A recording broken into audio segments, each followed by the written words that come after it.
देखिए, ये देश के लिए दुर्भाग्य की बात है। अरविंद केजरीवाल ने पहली बार भारतीय राजनीति में जो है ना मुद्दे की बात कही। उन्होंने स्कूल के नाम पे वोट मांगा, उन्होंने शिक्षा के नाम पे वोट मांगा, उन्होंने स्वास्थ्य के नाम पे वोट मांगा, बिजली पानी के नाम पे वोट मांगा। और भारतीय जनता पार्टी का एक ही तरीका है कि किस तरह सांप्रदायिक दंगे करवाए, किस तरह सांप्रदायिक माहौल देश में बनाए, हिंदू मुस्लिम करे, उसकी राजनीति वो करते रहे, देश को बांटने का काम करते रहे, वही उसकी मुख्य विचारधारा है। इस तरीके से चंडीगढ़ मेयर चुनाव के अंदर हुआ, ये तो 36 वोटों का था, छोटा सा चुनाव था और देश का पूरे देश का इतना बड़ा चुनाव है। सोचिए जब छोटे से चुनाव में इन्होंने इस हद तक गिर गए तो बड़े चुनाव के लिए क्या नहीं कर सकते। सनातनी है, सबसे हैं, घरों में पूजा करते रहे हैं। हम धर्म के नाम पे राजनीति नहीं करते हैं जो भाजपा करती आ रही है, ठीक है ना। लेकिन मैं ये कहता हूँ कि अरविंद केजरीवाल ने कभी भी आपने उनके भाषणों को सुना है कि उन्होंने कभी कहा कि मैं हिंदू हूँ, मैं सनातन को बचाऊंगा, मेरे को राम के नाम पे वोट दे दो। ये भारतीय जनता पार्टी करती है। हम तो कहते हैं सीधा खुल के कि यदि हमारा काम है कि देश के अमीर का बच्चा हो या गरीब का बच्चा हो, सबको एक समान बेहतर शिक्षा देंगे। दोस्तों, अगर आपको भी लगता है कि लोकसभा चुनाव 2024 में मायावती को होना चाहिए प्रधानमंत्री का चेहरा, तो आप अभी इस वीडियो को लाइक, चैनल को सब्सक्राइब करके रख लीजिए और कमेंट में जय भीम जरूर लिखिएगा। बिहार की राजनीति में जिस तरीके से उठापटक हुई उसके बाद जी झारखंड, और अब बात आती है चंडीगढ़ मेयर चुनाव को लेकर के। जी हाँ, चंडीगढ़ मेयर चुनाव में जिस तरीके से धांधली का आरोप लगा कि 20 पार्षद होने के बावजूद भी आम आदमी पार्टी और कांग्रेस दोनों ही मेयर की कुर्सी से बाहर रह गए, लेकिन अगर भारतीय जनता पार्टी की बात करते हैं तो मात्र 15 से 16 उनके जो पार्षद होते हैं उसके बावजूद भी मेयर की कुर्सी आ जाती है। उसको लेकर के दिल्ली में आज बड़ा प्रदर्शन है।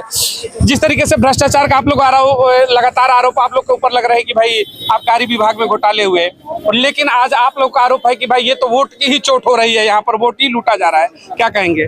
देखिए, आबकारी पे तो आपको सबको पता है कि ये एक जो है ना बिल्कुल ही गलत तरीके से केस किस तरह से बनाया गया है आम आदमी पार्टी को बर्बाद करने के लिए, उनको खत्म करने के लिए, विपक्ष को खत्म करने के लिए। माननीय मुख्यमंत्री जी अरविंद केजरीवाल ने और माननीय मुख्यमंत्री मान साहब ने क्लियरली बताया कि किस तरह से बेईमानी की गई मेयर के चुनावों में। और आप देखें कि लोकतंत्र को बचाने के लिए जब आज बीजेपी मुख्यालय के ऊपर पूरा देश, पूरा पंजाब से लोग, हरियाणा से लोग, पूरे दिल्ली के लोग आ रहे थे, तो किस प्रकार से इन्होंने पुलिस का उपयोग करते हुए, कभी भी ऐसा नहीं होता है कि आप आम जनता को आने से रोके, इनको जगह जगह रोक दिए गए, उनको यहाँ मुख्यालय तक पहुंचने नहीं दिया गया। और देखिए कि इन्होंने बैरिकेडिंग भी गलत जगह लगाते हैं, मुख्यालय से बहुत दूर आम आदमी पार्टी कार्यालय के पास, और इतनी जाति ये करते हैं। ये दिल्ली पुलिस नहीं है, ये मोदी की पुलिस है, ये अमित शाह की पुलिस है उनके इशारों पे। और आपने देखा कि यहाँ पे आके पुलिस खड़ी होती है, घर में आके जब यही बीजेपी वाले जब प्रदर्शन करते हैं आम आदमी पार्टी के नेता के खिलाफ, आपने देखा माननीय मुख्यमंत्री अरविंद केजरीवाल जी की सुरक्षा के अंदर जाके तोड़ दिया गया। तब ये दिल्ली पुलिस मूक दर्शक बनी रहती है। अरविंद जी के घरों के अंदर भारतीय जनता पार्टी के लोग चले जाते हैं, लेकिन आम जनता जब एक शांतिपूर्ण प्रदर्शन करना चाहती है तो ये नाराज है। बिल्कुल पुलिस चाहिए।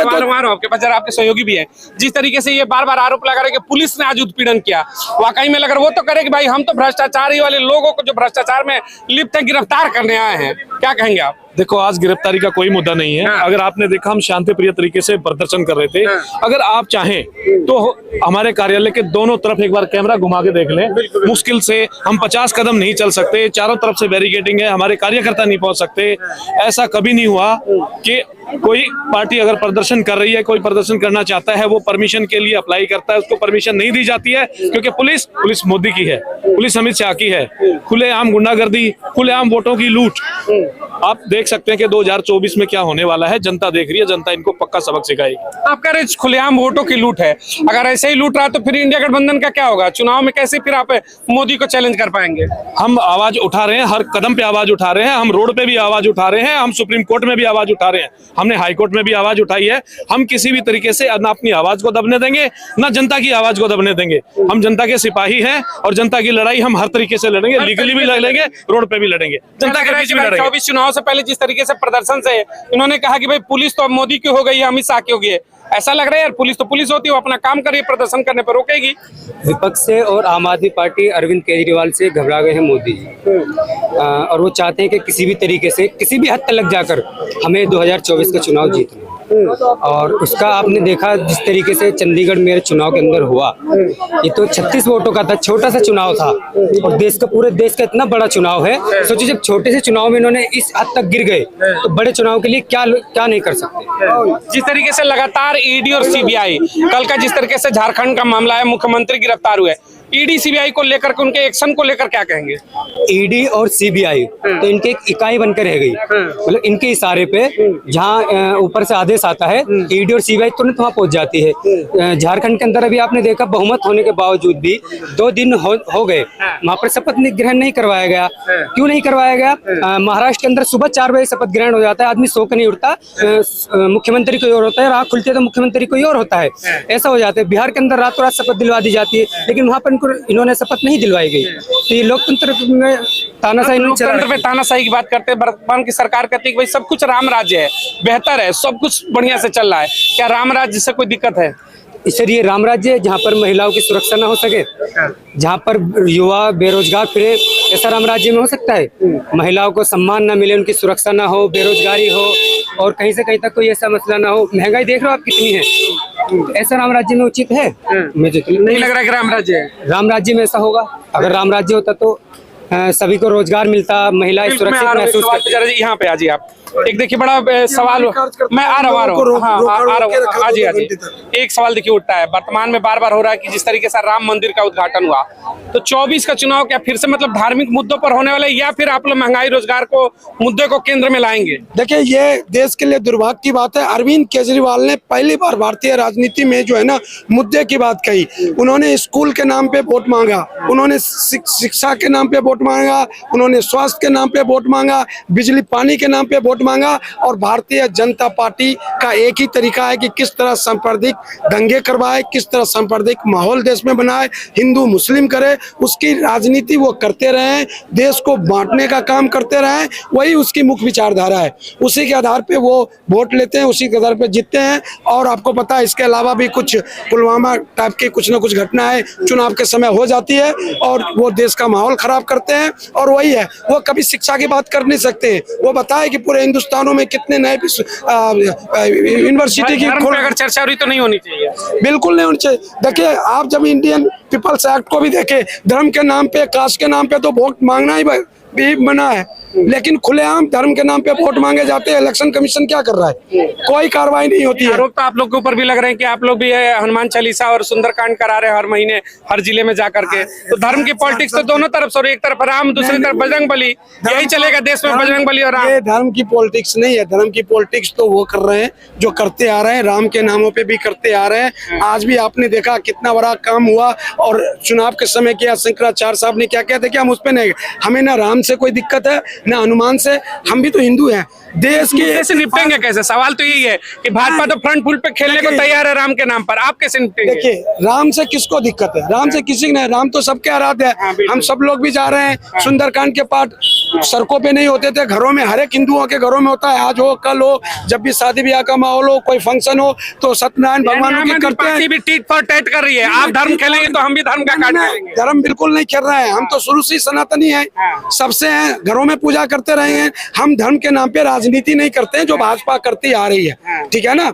लेकिन मैं ये कहता हूँ कि अरविंद केजरीवाल ने कभी भी आपने उनके भाषणों को सुना है कि उन्होंने कभी कहा कि मैं हिंदू हूँ, मैं सनातन को बचाऊंगा, मेरे को राम के नाम पे वोट दे दो?